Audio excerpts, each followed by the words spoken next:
دیکھیں اس وقت جو صورتحال یہ ہے کہ جو خیبر پختونخوا کے کچھ علاقوں میں قبائلی علاقوں میں ہوا ہے، چونکہ کچھ ٹیریٹری پہ وہ قابض ہو گئے تھے، سوات کی ٹیریٹری پہ قابض ہو گئے تھے.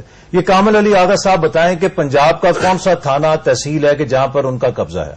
یہ نشاندہی کریں. اقبال صاحب ہم اس بات کا انتظار کریں کہ لاہور کے اوپر ان کا قبضہ ہو جائے پھر ہم آپریشن کریں گے.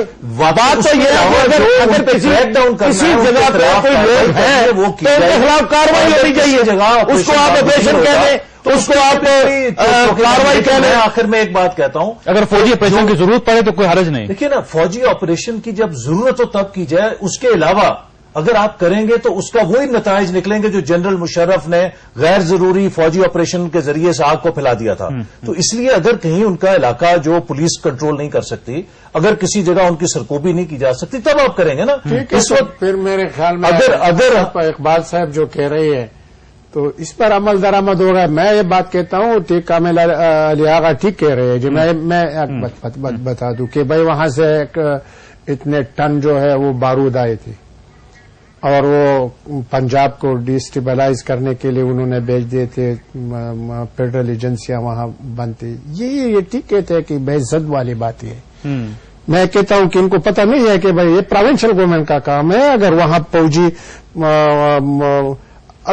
فیڈرل گورنمنٹ ان کے ساتھ امداد کر سکتی ہے. اوکے، اگر ضرورت پڑے تو امداد کر سکتے ہیں. خود سوچ کام کرنا ہے. خود سوچ یہ تو ایک دوسرے پر الزام میرے خیال میں اسی لیے کہیں کہ مل کے کریں. اور ایک بات ضرورت پڑ جائے تو میرا خیال ہے یہ گروپس انوٹنگ ٹول بن رہے ہیں ان لابیز کے ہاتھوں میں جو چاہتے ہیں کہ نیوکلیئر پاکستان کو دنیا کے سامنے ثابت کیا جائے کہ یہ ملک جو ہے غیر محفوظ ہے نیوکلیئر صلاحیت کے لیے. لہذا یہ لوگ جو اسلام کے نام پہ یہ حرکتیں کر رہے ہیں، یہ دنیا کے واحد اسلامی ملک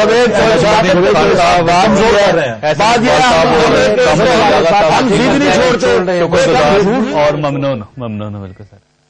پسا حضرت داتا گنج پر رحمۃ اللہ علیہ کا دربار اس لحاظ سے منفرد تھا کہ یہاں سے نہ صرف حضرت خواجہ معین الدین چشتی اجمیری، بابا فرید گنج شکر، حضرت بہلول دریائی اور حضرت میاں میر نے روحانی فیض حاصل کیا تھا، بلکہ سلطان ابراہیم غزنوی اور سلطان التمش جیسے بادشاہوں نے اپنے ہاتھ سے قرآن مجید لکھ کر اس مزار پر رکھوائے تھے.